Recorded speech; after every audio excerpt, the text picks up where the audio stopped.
Hi everyone. For this video, we are going to talk about how shapes are congruent and how to tell that. So the question is, are two shapes congruent, and explain. So the first thing you have to decide is if they have the same size or the same shape. We can do this by tracing them to see if one fits exactly over the other. Then our two questions are, if the answer is yes, and they can fit exactly on top of each other, we can go on to filling in our notes. We should then be able to describe a rigid transformation or a sequence of transformations that would move one shape to the other. Remember, our transformations are translation, a slide, and make sure that you're giving the distance, how many units, and then direction, up, down, left, and or right. The second one is reflection, making sure that you are noting where the line of reflection would be located. The next one and the last one would be rotation. You should always have a center of rotation identified, the direction, clockwise or counterclockwise, and how many degrees, angle degree measures, does it rotate. We've been focusing on the 90, the 180, 270, and 360. We also do know that there's, everything in between, the 45s, which are half the 90s, and then we also have like the 30s and the 60s that we've been kind of looking at with our triangle rotations.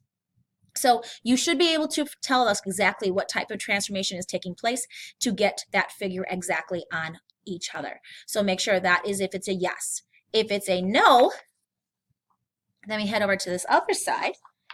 We should be able to explain why the shapes are not congruent by pointing out specific corresponding. Corresponding means, same in relationship of where they're located, sides or angles that are not congruent. So how do we do that? Number one, you should name the angle or the side if it's given, or highlight or circle the parts on the shapes to describe which pieces you are talking about. Then you should be describing features that they do not share.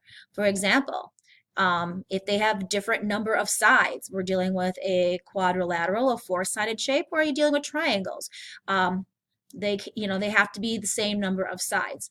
The angle measures are different. One has a 90-degree angle, the other one does not.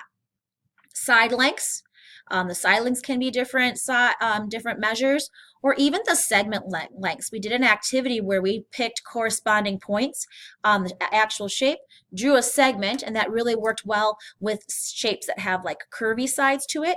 And we were able to tell if those segment lengths are also the same, they would be congruent. If they're different, they would also qualify for that proof.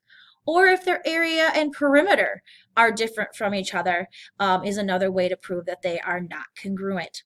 So we take a look at a few of our examples over here. You will see that here is our starting shape.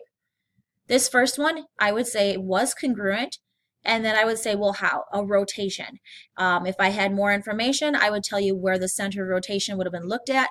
If we were on a grid, I could tell you the direction from looking at this. It looks like it's going kind of like in a clockwise direction, and the degrees. It's obviously less than 90, so we're probably looking at maybe a 45-degree clockwise kind of direction, and then we'd have to figure out where our center of rotation would be located. But for now, we can just write rotation so that we know there's the beginning of our proof. The other ones, this one looks a lot smaller than that one, so it should be a big sign that is not congruent. And then one way to prove it, they do not have the same areas. This area inside the triangle is going to be much less than the area outside.